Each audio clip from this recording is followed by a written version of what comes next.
Welcome to my TV. ఈనాటి వార్తల్లోని ముఖ్యాంశాలు.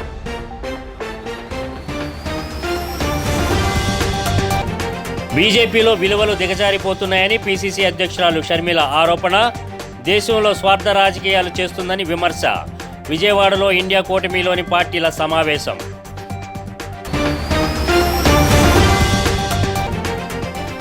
తిరుమల శ్రీవారిని దర్శించుకున్న నారా వారి కుటుంబం. శ్రీవారి సేవలో లోకేష్, భువనేశ్వరి, బ్రాహ్మణి, దేవాంశ్.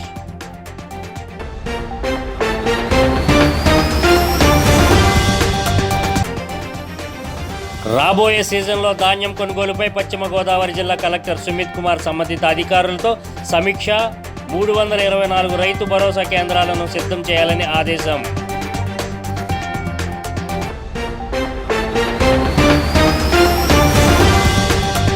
లోకి వెళ్తే బీజేపీలో విలువలు దిగజారిపోతున్నాయని ఏపీసీసీ అధ్యక్షురాలు షర్మిల అన్నారు. మన దేశానికి బీజేపీ పాలన మంచిది కాదని చెప్పారు. దేశంలో బీజేపీ ఉన్మాదాన్ని సృష్టిస్తుందన్నారు. మతాలను రెచ్చగొడుతూ కులాల మధ్య చిచ్చు పెడుతూ స్వార్థ రాజకీయాలు చేస్తుందని విమర్శించారు. అన్ని వ్యవస్థలను భ్రష్టు పట్టించిన బీజేపీని అధికారంలో నుంచి తొలగించే సమయం ఆసన్నమైందని చెప్పారు. విజయవాడలో ఇండియా కూటమిలోని పార్టీల సమావేశం జరిగింది. ఈ సందర్భంగా షర్మిల మాట్లాడుతూ ఈ వ్యాఖ్యలు చేశారు. ఈ కార్యక్రమానికి జై భారత్ పార్టీ అధ్యక్షుడు సిబిఐ మాజీ జేడీ లక్ష్మీనారాయణ కూడా హాజరయ్యారు. దేశ అభివృద్ధిలో బీజేపీ పాత్ర శూన్యమని షర్మిల అన్నారు. దేశాన్ని అంబానీ, అదానీలకు దోచిపెట్టారని విమర్శించారు. స్థానిక ప్రభుత్వాలు కూడా బీజేపీ మొప్పు కోసం పనిచేస్తున్నాయి అన్నారు. ఏపీలో గంగవరం పోర్టును అదానికి తక్కువ ధరకే కట్టబెట్టారని విమర్శించారు. విశాఖ స్టీల్ను కూడా వీరికి కట్టబెట్టే ప్రయత్నాలు జరుగుతున్నాయని అన్నారు. హర్యానా ప్రభుత్వం 10,000 ఉద్యోగాలకి, ఉత్తరప్రదేశ్ ప్రభుత్వం 10,000 ఉద్యోగాలకి అప్లికేషన్లు వేస్తే బాగా చదువుకున్న పిల్లలందరూ కూడా అప్లికేషన్లు పెట్టుకుంటున్నారు. ఏంటిది అంటే ఈ దేశంలో ఉద్యోగాలు లేకపోవడం వల్ల బయట ఎక్కడ ఉద్యోగాలు వచ్చినా, ఎటువంటి ఉద్యోగాలు వచ్చినా కూడా వెళ్ళడానికి మన ప్రజలు సిద్ధంగా ఉన్నారన్నది ప్రజలకు చెప్పాలి. ఎందుకంటే ప్రతి సంవత్సరానికి 2 కోట్ల ఉద్యోగాలు ఇస్తామన్న వాళ్ళు ఆ విషయం గురించి మాట్లాడట్లేదు. ఎక్కడెక్కడైనా జాతి, ధర్మం, మతం, కులం వీటి గురించే మాట్లాడుతున్నారు కానీ నిరుద్యోగ సమస్య గురించి మాట్లాడలేదు. కాబట్టి ఇటువంటి విషయాలు చెప్తే యువతరం ముఖ్యంగా దేశంలో ఏం జరుగుతుంది అన్న విషయాన్ని వాళ్ళు తెలుసు. కాంగ్రెస్ పార్టీ నమ్మి ఈ పెద్ద బాధ్యతను నా మీద ఉంచింది. మనస్ఫూర్తిగా కాంగ్రెస్ పార్టీ కోసమైనా ఇక్కడ ఈ వేదిక మీద ఉన్న ఈ పెద్దలందరికీ మాటిస్తున్నా, మన దేశానికి బీజేపీ మంచిది కాదు అన్న విషయం ఇటీవల కాలంలోనే చాలా మందికి అర్థమవుతున్న విషయం. ఎందుకంటే బీజేపీ నియంతృత్వ పాలనలో, నీతి లేని పాలనలో విలువలు దారుణంగా దిగజారిపోతున్నాయి. ఇది సరికాదు. ఇది రానున్న తరాలకు సరికాదు. ఈ ఎగ్జాంపుల్ సరికాదు. ఈరోజు మన దేశంలో ఉన్న అతిపెద్ద ఛాలెంజ్, సవాలు టీడీపీ అధినేత చంద్రబాబు మనవడు నారా దేవాంశ్ పుట్టినరోజు సందర్భంగా నారా కుటుంబ సభ్యులు తిరుమల శ్రీ వెంకటేశ్వర స్వామి వారిని దర్శించుకున్నారు. నారా లోకేష్, భువనేశ్వరి, బ్రాహ్మణి, దేవాంశ్ శ్రీవారి సేవలో పాల్గొన్నారు. స్వామివారికి ప్రత్యేక పూజలు నిర్వహించారు. నిజం గెలవాలి యాత్రలో ఉన్న భువనేశ్వరి రాత్రి తిరుమలకు చేరుకున్నారు. లోకేష్, బ్రాహ్మణి, దేవాంశ్ బుధవారం సాయంత్రమే తిరుమలకు వచ్చారు. దేవాంశ్ ప్రతి పుట్టినరోజున తిరుమలలో అన్నదానం చేస్తున్నారు. ఈసారి కూడా అన్నదానం చేశారు. అన్నప్రసాద సముదాయంలో భక్తులకు అల్పాహారాన్ని వడ్డించారు.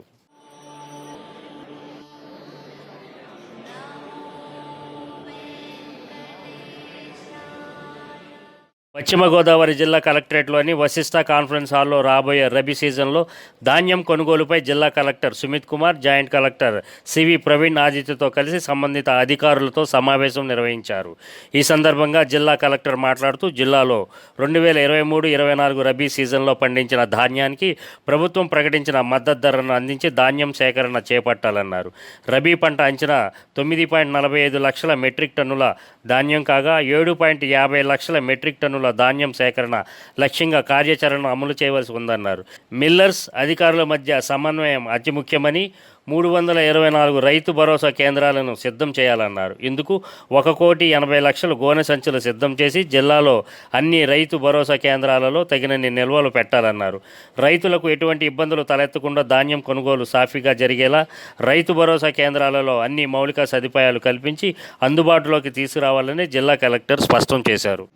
రైతుకి 40 kg బస్తా ఒక కేజీకి చూస్తే కటింగ్ అన్ని చేస్తే 2,173 2,183 ఇస్తున్నాం.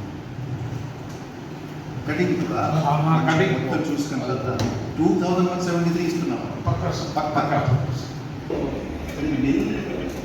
తర్వాత ఓకే, అది కరెక్ట్గా ఉందా లేదా అని చూసుకుంటా. పారిశ్రామిక రంగానికి గుండెకాయ లాంటి విశాఖ స్టీల్ ప్లాంటు సంకట స్థితిని ఎదుర్కోవాల్సి వస్తుంది. ఒకప్పుడు ప్లాంట్లో తయారైన విద్యుత్లో మిగులు విద్యుత్తును బయటకు అమ్మేవారు. నేడు ఆ విభాగం యంత్రాలు ఉన్నప్పటికీ కేవలం 250 మెగావాట్స్ విద్యుత్తును మాత్రమే అందించగలుగుతుంది. కారణం కుకింగ్ కోల్ తగినంతగా లేకపోవడమే అని చెప్పాలి. ఈ నేపథ్యంలో రాష్ట్ర ప్రభుత్వం నుంచి 250 మెగావాట్స్ విద్యుత్తును తీసుకొని ప్లాంట్లో ఆయా విభాగాలు పనిచేస్తున్నాయి. కాగా 100 కోట్ల విద్యుత్ బకాయిలు ఉన్న కారణంగా సరఫరాను ఆపేస్తామని చెప్పడంతో యాజమాన్యం కార్మిక సంఘాలు తలలు పట్టుకున్నాయి. ఇప్పటికే ప్లాంట్ పరిస్థితి రోజురోజుకు దిగజారుతున్న వేళ రాష్ట్ర ప్రభుత్వం ఇలా వ్యవహరించడంపై కార్మిక సంఘాలు మండిపడుతున్నాయి. కేంద్రం సహకరించగా, రాష్ట్రం ప్రోత్సహించగా ఇంకా ప్లాంట్ పరిస్థితి ఏంటంటూ మండిపడుతున్నారు. 5 లక్షల మందికి ఉపాధి కల్పిస్తున్న స్టీల్ ప్లాంట్పై రాష్ట్ర ప్రభుత్వం కక్ష సాధింపు చర్యలకు దిగుతుందని ఆరోపిస్తున్నారు. పవర్ ఆపేస్తాం, మీ ప్లాంట్ ఆపేస్తాం అని చెప్తా ఉన్నారు. ఇది అత్యంత దుర్మార్గం. విశాఖపట్నం స్టీల్ ప్లాంట్లోనే 550 మెగావాట్ల విద్యుత్ ఉత్పత్తి చేసే యంత్రాలు ఉన్నప్పటికీ దానికి రావాల్సిన కోలు తాల్చేరు నుంచి రావాలి, దానికి కోలు ఇవ్వడం లేదు. ఇచ్చిన కొంచెం కోలు కూడా నాసిరకం కోలు ఇస్తూ ఉన్నారు. ఇచ్చిన కోలు తెచ్చుకోవడం కోసం రైల్వే డిపార్ట్మెంట్ రేకులు ఇవ్వడం లేదు. తద్వారా 550 మెగావాట్ల ఉత్పత్తి చేయాలని విద్యుత్తు ఆగిపోయి కేవలం 250 మెగావాట్ల ఉత్పత్తి మాత్రం జరుగుతూ ఉంది. కాబట్టి యంత్రాలు నడపడం కోసం రాష్ట్ర ప్రభుత్వం నుంచి మరో 175 మెగావాట్లు తీసుకుంటా ఉన్నాం. దాన్ని చెల్లించాలని బిల్లు 100 కోట్లు ఉందని చెప్పేసి పవర్ ఆపేస్తున్నది ఎంతవరకు సమంజసం అని చెప్పేసి అడుగుతా ఉన్నాం. అదే పద్ధతిలో ట్రేడ్ యూనియన్స్ కలిసిన తర్వాత నేను భగవంతుని ప్రార్థన చేస్తాను, మోడీ గారు మనసు మార్చుకుంటారు, విశాఖపట్నం స్టీల్ ప్లాంట్ని మళ్ళీ ప్రభుత్వ రంగంలో కొనసాగించేందుకు కృషి చేద్దామని చెప్పారు. నేను ఒక్కోసారి మాట ఇస్తే మాట తప్పనని కూడా చెప్పారు. ఈవేళ ఏమైంది, 1134 రోజులుగా దీన్ని నిర్వీర్యం చేసి కేవలం ఒకరోజు కోకింగ్ కోల్ అయితే 2 రోజులకు మాత్రమే ఉంది, బాయిలర్ కోల్ అయితే 3 రోజులకు మాత్రమే ఉంది, ఇతర విదేశీ కోల్ అయితే 4 రోజులకు మాత్రమే ఉంది. కేవలం 2-3 రోజులకి యాంటు మోతున్న పరిస్థితిలో 30 రోజులకి 2 నెలలకు సరిపడే కోకింగ్ కోల్ నిల్వలు ఉండవలసినటువంటి ఈ ప్లాంట్లో 1 రోజుకి 2 రోజులకి నిల్వలు పెట్టి ఈ పరిశ్రమని దెబ్బతీయడానికి పూనుకుంటున్నారు. ఇది దుర్మార్గమైన చర్య. ఇప్పటికే మాదారం, జగ్గేపేటలో ఉన్నటువంటి మైన్స్ ఏవైతే ఉన్నాయో వాటికి పర్మిషన్స్ ఇవ్వకుండా పర్మిషన్స్ నిలిపివేశారు. అలాగే విజయనగరంలో ఉన్నటువంటి మైన్స్ని కూడా, గర్భంలో ఉన్న మైన్స్ని కూడా నిలిపివేయడం జరిగింది. దానికి కూడా పర్మిషన్ ఇవ్వలేదు. పైపచ్చు వీళ్ళ పవర్ ఆల్రెడీ కూడా కోకింగ్ కోల్ లేక, విదేశీ కోళ్ళు లేక పవర్ ప్లాంట్లో నిలిపివేయడం జరిగింది. పవర్ రాష్ట్ర ప్రభుత్వం నుంచి ఇస్తున్నటువంటి పవర్ ఏదైతే ఉందో. బాపట్ల నియోజకవర్గ పరిధిలోని కర్లంపాలెం గ్రామానికి చెందిన 20 మంది వైసీపీ నాయకులు, కార్యకర్తలు టీడీపీలో చేరారు. 9వ వార్డు మెంబర్ కొండమూది పద్మావతి ఆధ్వర్యంలో మండల తెలుగుదేశం పార్టీ కార్యాలయం వద్ద నియోజకవర్గ టీడీపీ, జనసేన, బీజేపీ పార్టీల ఉమ్మడి ఎమ్మెల్యే అభ్యర్థి వేగేసిన నరేంద్ర వర్మ వారందరికీ పార్టీ కండువాలు వేసి ఆహ్వానించారు. రాష్ట్రంలో కూటమి విజయం ఖాయమని, ఎవరెన్ని అడ్డంకులు సృష్టించినా తెదేపా, జనసేన, భాజపా విజయాన్ని ఆపలేరన్నారు. అతి రహస్యమైంది, ఒక అద్భుతమైంది. అలాగే ఓటు హక్కు అనేది ఆ రోజు జరగబోయే 13వ తారీఖు ఎన్నికల్లో, మే 13 జరగబోయే ఎన్నికల్లో తప్పనిసరిగా ఓటు వేయటమే కాకుండా మీరు గెలిపించడానికి, మీరంటే మీ ఒక్కళ్ళు కదమ్మా, మీ కుటుంబం, మీ భర్తలు కానీ, మీ ఫ్యామిలీ కానీ, మీ పిల్లలు కానీ, మీతో ఎవరైతే ఉన్నారో రిలేటివ్స్ కానీ, అదే చుట్టాలు కానీ, స్నేహితులు కానీ, అందరూ మీరు అంటే మీకు సంబంధించిన వాళ్ళందరూ కూడా మీరు ఇన్ఫ్లుయెన్స్ చేసి మనం ఎందుకు ఓటు వేయాలి అని ఒక ఆలోచన చేసే విధంగా మీరు రాబోయే రోజుల్లో సైకిల్ గుర్తు మీద ఓటు వేయాలి. అందులో భాగంగా ఈరోజు ఓపెన్గా మేము పనిచేస్తాం, మేము తెలుగుదేశం పార్టీలో చేరతామని మీరు ఇక్కడికి వచ్చి పనిచేసి చేరే విధంగా వచ్చినందుకు. బహిర్భూమికి వెళ్లిన యువకుడిపై 3 వ్యక్తులు లైంగిక దాడికి పాల్పడ్డ ఘటన పల్నాడు జిల్లాలో ఆలస్యంగా వెలుగులోకి వచ్చింది. ప్రకాశం జిల్లా సంతమగులూరు గ్రామానికి చెందిన యువకుడు అతని కుటుంబ సభ్యులు మిర్చి పనుల నిమిత్తం బెల్లంకొండ మండలం వెంకటాయపాలెం గ్రామానికి వచ్చారు. అదే గ్రామానికి వచ్చిన చందు, శీలంచెర్ల కోటేశ్వరరావు, కామేశ్వరరావులు తనపై లైంగిక దాడికి పాల్పడినట్లు బాధితుడు పోలీస్ స్టేషన్లో ఫిర్యాదు చేశాడు. 3 రోజుల క్రితం జరిగిన సంఘటన ఇప్పుడు వెలుగులోకి వచ్చింది. తొలుత గ్రామ పెద్దలతో రాజీ చేయించి యువడికి ఆరోగ్యం బాగు చేయిస్తామని చెప్పి ఇప్పుడు ఏం చేసుకుంటావో చేసుకో అని వదిలేశారని బాధితుడి తల్లి ఆవేదన వ్యక్తం చేశారు. రక్తస్రావం ఎక్కువ అవడంతో సత్తెనపల్లి ప్రభుత్వ ఏరియా వైద్యశాలలో చేర్పించి చికిత్స అందిస్తున్నారు. నిందితులను కఠినంగా శిక్షించాలని బాధితుడి కుటుంబ సభ్యులు డిమాండ్ చేస్తున్నారు.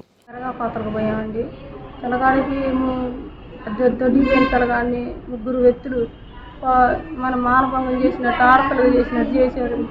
ఆడపిల్లని కొడితే చేస్తారేమో తెలియదు సార్. దేనికంటే మేము మిరగా కోతలు ఏ పొట్ట తెప్పలకు చేతి పట్టుకుని పోయిన వాళ్ళం. మేము మాకు మేస్త్రి గారిని అడిగితే మీకు న్యాయం ఏం చేసుకుంటారు చేసుకోండి, పెట్టుకుంటే పెట్టుకుపోండి అని అన్నారు సార్. మాకు న్యాయం చేయాలి సార్. మా పిల్లగాడికి సీరియస్ ఉన్నట్టు మా బాధలు చూడండి సార్. మట్టి పనులు ఉంది సార్. గుంటూరు హాస్పిటల్కి వేసారు సార్. మేము పిల్లగాడు బాధగా సార్. ఇంకోసం వచ్చారు. మీరే మాకు న్యాయం చేస్తారు. బాపట్ల ఇంజనీరింగ్ కళాశాలలో డిప్లొమా మొదటి సంవత్సరం చదువుతున్న బొనిగల నవదీప్ కుమార్ అనే దళిత యువకుడిని ఆ కళాశాల డ్రాయింగ్ మాస్టర్గా పనిచేస్తున్న బాలాజీ అనే వ్యక్తి తన రూమ్లోకి నవదీప్ను పిలిచి మరో 2 లెక్చరర్ సమక్షంలో విచక్షణారహితంగా కర్రతో దాడి చేశారని కుటుంబ సభ్యులు ఆరోపిస్తున్నారు.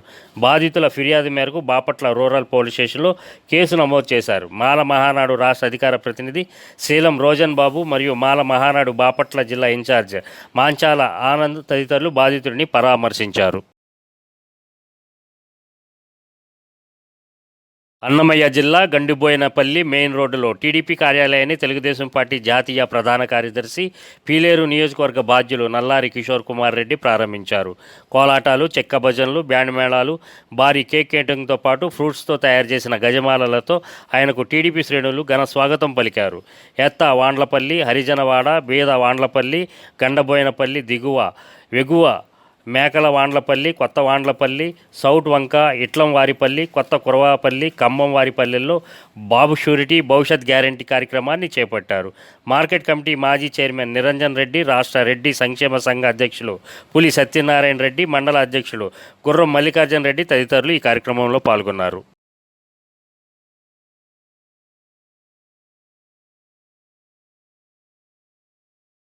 అన్నమయ్య జిల్లా రాజంపేట మండలం వెంకటరాజంపేట వద్ద నారా భువనేశ్వరికి టీడీపీ నేతలు, కార్యకర్తలు ఘన స్వాగతం పలికారు. నిజం గెలవాలి కార్యక్రమంలో భాగంగా బద్వేలుకు వెళ్తూ ఆగిన నారా భువనేశ్వరికి మహిళలు ఆరతి పట్టి పూలమాలలతో స్వాగతం పలికారు. నారా భువనేశ్వరి ప్రసంగించకుండా అభివాదం చేస్తూ వెళ్లిపోయారు. రాష్ట్ర టీడీపీ ప్రధాన కార్యదర్శి బత్యాల చెంగల్రాయుడు వర్గీయులు పాల్గొనగా యువ నాయకుడు మేడ విజయశేఖర్ రెడ్డి తన వర్గీయులతో కలిసి గజమాల వేసి హడావుడి చేశారు.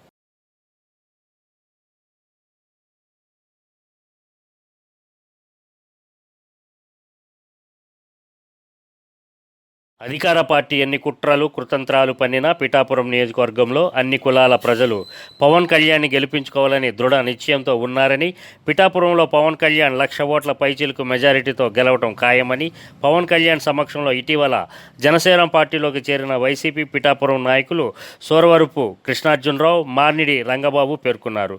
తమతో పాటు జనసేన పార్టీలోకి చేరిన నాయకులు, కార్యకర్తలతో కలిసి పిఠాపురం అగ్రహారంలో ఏర్పాటు చేసిన మీడియా సమావేశంలో సోరవరపు కృష్ణార్జునరావు, మార్నిడి రంగబాబు మాట్లాడుతూ పవన్ కళ్యాణ్ 1,00,000 ఓట్ల మెజారిటీతో గెలవాలని 23న పిఠాపురం అగ్రహారం సూర్యనారాయణమూర్తి ఆలయం నుండి తొలి తిరుపతిగా పేరుగాంచిన పెద్దాపురం మండలం చదలవాడ తిరుపతి క్షేత్రానికి పాదయాత్ర చేపట్టనున్నట్లు తెలిపారు. సమావేశంలో రెడ్డం రమేష్ బాబు, బాల్పల్లి అనిల్, మాగపు గొల్లబాబు, వనం వీరబాబు, పిడుగు శ్రీనివాస్ తదితరులు పాల్గొన్నారు.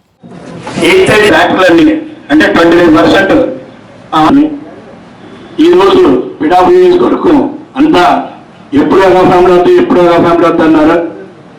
చిరంజీవి గారు తమ్ముడైన పవన్ కళ్యాణ్ గారు జనసేన అధ్యక్షుడు. ఈరోజు ఆయన జనసేన పార్టీ పెట్టి 10 సంవత్సరాలు ఎన్ని కష్టాలు వచ్చినా చాలా ఇదిగా బరువులు మోస్తూ ఈరోజు మా పిఠాపురాన్ని ఎమ్మెల్యేగా పోటీ చేస్తూ భారతదేశంలోనే పిఠాపురం ఉంటుంది అని అప్పుడే వాయిస్ ప్రశ్న ద్వారా మిత్రుల వల్ల ఈ 5 ఏళ్ళు కూడా మా గత ప్రభుత్వం వైసీపీ ప్రభుత్వం ఏ రోజు వాటి గురించి ప్రస్తావన చేయకుండా ఏదో ఎలక్షన్ వచ్చాయని చెప్పి 10 రోజుల క్రితం ఏదైతే కాపు కమ్యూనిటీ వాళ్ళని మున్సిపల్ తీర్మానం చేసి అన్ని రకాల అనుమతులు పొంది ఉన్నటువంటి కమ్యూనిటీ వాళ్ళని ఓసీ కమ్యూనిటీ వాళ్ళని అలాగే బీసీ కమ్యూనిటీ వాళ్ళని మంచి బైపాస్ లో మంచి స్థలంలో పెడితే దాన్ని మార్చి ఇలా రకరకాల విన్యాసాలు చేస్తూ ప్రజలను ఇప్పుడు కూడా అలా మభ్య పెడుతున్నారు. ఏదైతే పవన్ కళ్యాణ్ గారి దగ్గరికి వెళ్ళినప్పుడు జర్నలిస్టుల ఐక్యతకు ఆదర్శం పోలవరం ప్రెస్ క్లబ్ అని డీఎస్పీ సురేష్ కుమార్ రెడ్డి అభినందించారు. ఏలూరు జిల్లా పోలవరం ప్రెస్ క్లబ్ 3వ వార్షికోత్సవ వేడుకలు క్లబ్ ప్రెసిడెంట్ రాజశేఖర్ అధ్యక్షతన పట్టిసీమ రివరెన్ అతిథి గృహంలో ఘనంగా నిర్వహించారు. ఈ కార్యక్రమానికి ముఖ్య అతిథులుగా DSP Suresh Kumar Reddy, MPDO G Srinu, SI Pavan Kumar, మండల వ్యవసాయ శాఖ అధికారి K Rambabu, APM B Srinivasarao పాల్గొన్నారు. ఈ సందర్భంగా ప్రెస్ క్లబ్ సభ్యులు డీఎస్పీ సురేష్ కుమార్ రెడ్డి, సీనియర్ జర్నలిస్టులు అల్లం శ్రీను, పీసపాటి వాగ్రేశ్వరరావులు కరోనా విపత్తు సమయంలో విశిష్ట సేవలు అందించిన మానవతా ధీర అవార్డు గ్రహీత షేక్ షెహన్షా బాషాను ప్రెస్ క్లబ్ అధ్యక్షులు సొబ్బన రాజశేఖర్ బాబులకు శాల్వాలు కప్పి ఘనంగా సత్కరించారు.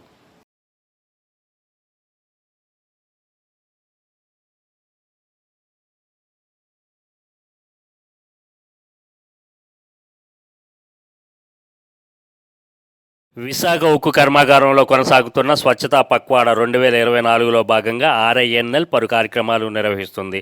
7వ తరగతి నుండి 9వ తరగతి వరకు ఉన్న కౌమార బాలికలకు మంచి పరిశుభ్రమైన జీవన శైలిని అందించడానికి గాను గాజువాక సమీపం అక్కిరెడ్డిపాలెంలోని జెడ్పీ హైస్కూలులో పరివర్తన్ పేరుతో ఆరోగ్య సంబంధిత అవగాహన కార్యక్రమాన్ని నిర్వహించారు. విశాఖ స్టీల్ జనరల్ హాస్పిటల్ ప్రసూతి మరియు gynaecology chief specialist doctor G Sujatha పాల్గొని ఋతుక్రమ పరిశుభ్రత మరియు పరిశుభ్రమైన పద్ధతులపై అవగాహన కల్పించారు. ఈ కార్యక్రమానికి ఉపాధ్యాయులతో పాటు 120 మంది విద్యార్థులు హాజరయ్యారు. సాంఘిక నిషేధాలు మరియు పారిశుద్ధ్యం మరియు పరిశుభ్రత సౌకర్యాలపై తగిన సమాచారంపై కూడా ఈ కార్యక్రమంలో విఫలంగా చర్చించారని కార్పొరేట్ కమ్యూనికేషన్స్ డీజీఎం ద్వారం స్వామి తెలిపారు.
ముఖ్యాంశాలు మరోసారి.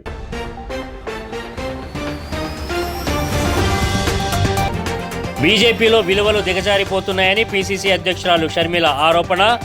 దేశంలో స్వార్థ రాజకీయాలు చేస్తుందని విమర్శ. విజయవాడలో ఇండియా కూటమిలోని పార్టీల సమావేశం.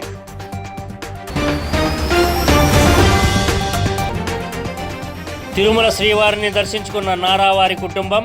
శ్రీవారి సేవలో లోకేష్, భువనేశ్వరి, బ్రాహ్మణి, దేవాంశ్.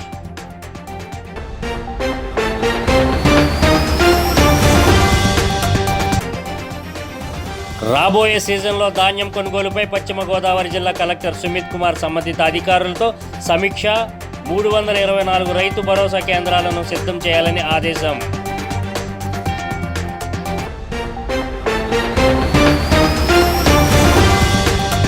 ఈ వార్తలు ఇంతటితో సమాప్తం. మరో బులెటిన్లో మరలా కలుద్దాం. అంతవరకు సెలవు.